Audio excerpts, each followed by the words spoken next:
कानपुर एक छोटा लेकिन खुशहाल शहर था, जहाँ केशव अपनी बीवी गीता और 4 बच्चों के साथ जिंदगी बिता रहा था। लेकिन एक दिन केशव और गीता का एक हादसे में इंतकाल हो गया।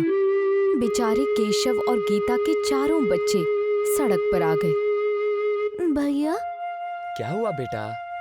क्या अब माँ और बाबा हमें कभी नहीं मिलेंगे?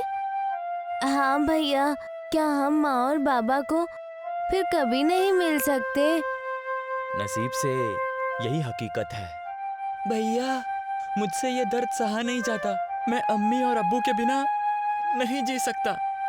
गोलू, ऐसा नहीं बोलते। माना कि अम्मी अब्बू हमारे साथ नहीं है, लेकिन हम इस तरह से हार गए तो ये उन लोगों को बिल्कुल भी ठीक नहीं लगेगा। हाँ भैया, सही कहा है गोलू ने। हमें हार नहीं माननी चाहिए। हाँ, और सामने आई मुश्किल का बहादुरी से सामना करना चाहिए। बिल्कुल ठीक कहा मेरी 2 छोटी छोटी बहनों ने। गीता और केशव के जाने के बाद राज ने अपनी तालीम छोड़कर घर की जिम्मेदारी उठा ली थी। वो अपने बाबा की तरह दिन रात मेहनत करता।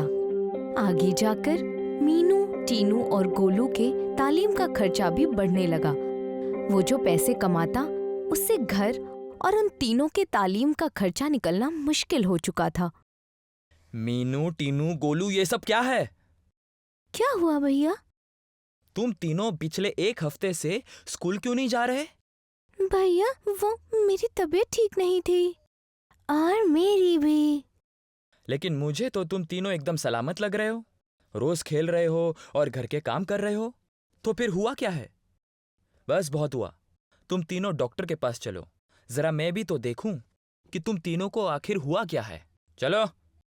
नहीं नहीं, हमें नहीं जाना। तो हकीकत बताओ, तो आखिर बात क्या है? राज के पूछने पर मीनू अपने बैग से एक पर्ची निकालती है। राज उस पर्ची को पढ़ता है, जिसमें लिखा था कि मीनू, टीनू और गोलू को स्कूल से बेदखल कर दिया गया है। ये सब पढ़कर राज को बहुत दुख होता है। तुम तीनों ने ये बात मुझसे छिपा कर क्यों रखी?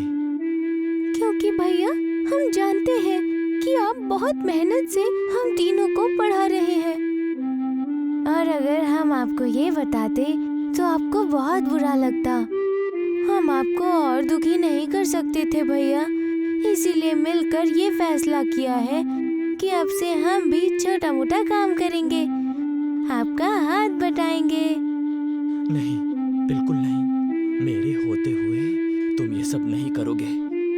भैया, माँ और पापा के बाद आपने हमारे लिए अपनी तालीम छोड़ दी और काम करना शुरू कर दिया। अब हमारी बारी है कि हम आपकी थोड़ी मदद करें। लेकिन तुम्हारी पढ़ाई फिर शुरू करेंगे, लेकिन फिलहाल हमें आपकी मदद करने दीजिए। गोलू और बाकियों की बात सुनकर राज मायूस हो गया। अपने छोटे भाइयों बहनों की होशियारी देखकर काम के लिए हाँ कर दिया। स्कूल से निकाल दिए जाने के बाद गोलू कैफे में और मीनू, टीनू लाइब्रेरी में काम करने लगे। दिन बीतते गए। गोलू, मीनू और टीनू की वजह से राज के सिर से जिम्मेदारियों का बोझ जरा कम हो चुका था।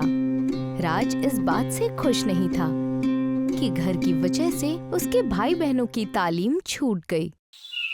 एक दिन राज, गोलू, मीनू और टीनू काम के लिए निकल रहे थे। वो चारों काफी देर से बस स्टॉप पर बस का इंतजार कर रहे थे।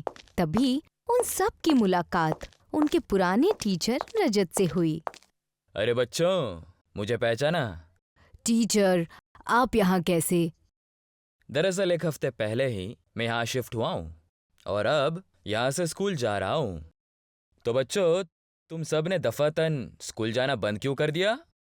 रजत के इस सवाल पर बच्चे शर्मिंदा हो गए और कुछ बोल नहीं पाए। लेकिन राज ने रजत को सारी बात बता दी। स्कूल में बच्चों पर की गई बेरहमी से रजत नाराज हो गया। ये तो बहुत गलत बात है। माना कि पैसे नहीं भरे, लेकिन इस तरह से साल के बीच में स्कूल से निकालना ठीक बात नहीं है ना? ठीक कहा आपने, लेकिन हम कर भी क्या सकते हैं? हमारे पास पैसे भी नहीं है।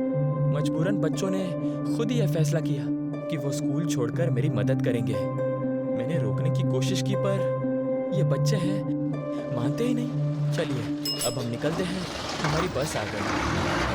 राज और बच्चों के निकल जाने के बाद रजत भी स्कूल चला गया, लेकिन स्कूल आने के बावजूद उसका ध्यान ज्यादातर गोलू, मीनू और टीनू की बातों पर था। वो उनके लिए कुछ करना चाहता था। उसने हिम्मत से स्कूल के प्रिंसिपल से गोलू, मीनू और टीनू को वापस लेने की बात कही, लेकिन वो नहीं माने। रजत नाराज हो गया। ये बात उसने अपने स्कूल के दोस्त से शेयर की। अरे रजत, तुम्हें क्या हुआ? तुम इतने परेशान क्यों लग रहे हो? कुछ नहीं पूनम, ऐसे ही। और कुछ नहीं क्या? शक्ल देखिए अपनी, साफ साफ नजर आ रहा है कि कोई परेशानी है। अब बताओ क्या हुआ? पूनम की बात सुनकर रजत उसे सारी बात बता देता है। रजत की बात सुनकर वो भी नाराज हो जाती है। तभी पूनम ने रजत को एक सलाह दी। बहुत बुरा हुआ उन बच्चों के साथ, लेकिन तुम इतनी शिद्दत से अगर कुछ करना चाहते हो तो मेरे पास तुम्हारे लिए एक तरकीब है। क्या? क्यों ना तुम उन्हें उस बस स्टॉप पर रोज मिलो और उन्हें वहीं बैठकर पढ़ाओ। क्या? हाँ, मतलब सुनने में थोड़ा अजीब होगा और कहने में मुश्किल भी, लेकिन सोचकर देखो, तुम उन्हें रोज मिल सकते हो, पढ़ा सकते हो और फिर वो बाहर से इम्तिहान भी दे सकते हैं और पास तो हो ही जाएंगे। पूनम की बात सुनकर रजत खुश हुआ था। उसने थोड़ा टेढ़ा मगर काम का सुझाव दिया था। दूसरे दिन रजत फिर उस बस स्टॉप पर राज, गोलू, मीनू और टीनू से मिला और उनसे अच्छी बातें की। हेलो बच्चों। Hello teacher. Hello sir. बस तुम्हारा हेलो मुझ तक पहुंच चुका है, लेकिन मैं यहाँ तुमसे कुछ और बात करने आया हूँ। कैसी बात रजत सर? कल तुमने जो बात मुझे बताई वो सुनकर मैं बहुत परेशान था। मैं बच्चों का मुस्तकबल किसी की खोखली सोच की वजह से मुसीबत में तो नहीं डाल सकता। इसीलिए अब मैं गोलू, मीनू और टीनू को पढ़ाने की जिम्मेदारी लेना चाहता हूँ।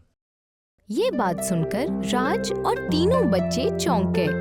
उन्हें खुशी भी हो रही थी, लेकिन उनके मन में कई सवाल थे कि आखिरकार रजत टीचर ये सब करने कैसे वाले हैं।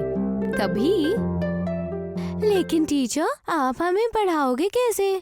कहाँ? यहाँ इस बस स्टॉप पर। क्या वहाँ? हाँ, यहाँ। लेकिन सर, ये कैसे मुमकिन होगा? होगा, मुझे पता है ये सुनने में अजीब है। मुझे भी सुनकर ये अजीब ही लगा था, लेकिन हम ये कर सकते हैं। देखो, तुम लोग रोज सुबह 9 बजे यहाँ से काम के लिए निकलते हो, तो बस कल से हम सब यहाँ 2 घंटे पहले मिलेंगे, यानी कि 7 बजे। ये स्टॉप भी काफी बड़ा है, हम यहाँ बैठकर आराम से पढ़ सकते हैं। पर सर, परवर कुछ नहीं। देखो, मैं खुद तुम्हारे घर पर आकर बच्चों को पढ़ाता, लेकिन स्कूल के बाद मेरे एक्स्ट्रा लेक्चर्स होते हैं और ट्यूशन्स भी, इसीलिए मैं सिर्फ सुबह टाइम निकाल सकता हूँ इन बच्चों के लिए। लेकिन सर, मेरा मतलब वो नहीं था। मैं तो उस हिसाब से आपकी फीस पूछ रहा था। नहीं, मुझे तुमसे कोई फीस नहीं चाहिए। मैं गोलू, मीनू और टीनू के लिए कुछ करना चाहता था, बस वो मुझे करने दो। ठीक है सर, आपका बहुत बहुत शुक्रिया। तो बच्चों, कल से पढ़ाई शुरू, ओके? रजत ने गोलू, मीनू और टीनू को पढ़ाना शुरू कर दिया था। उनसे बस स्टॉप पर मिलता, उन्हें मन लगाकर पढ़ाता और वो कहीं अटक जाएं तो उन्हें प्यार से समझाता। रोज ये सिलसिला जारी रहा। देखते ही देखते बच्चों के इम्तिहान शुरू हो गए। तो बच्चों तैयार? हाँ टीचर। चलो फिर जाओ अंदर। इम्तिहान शुरू हो चुका था। रजत बाहर इम्तिहान खत्म होने का इंतजार कर रहे थे। काफी देर बाद आखिर हॉल की घंटी बजी और सारे बच्चे बाहर आए। टीचर, हमारा पेपर अच्छा गया। हाँ, और हमने सारे सवाल हल कर दिए। देखना, हम तीनों अच्छे मार्क्स से पास हो जाएंगे। शाबाश बच्चों, साथ ही इम्तिहान की बात सुनकर राज भी खुश हुआ। इस कहानी से हमें ये सीख मिलती है कि हमें जिंदगी में कभी हार नहीं माननी चाहिए और हर मुश्किल का बहादुरी से सामना करना चाहिए।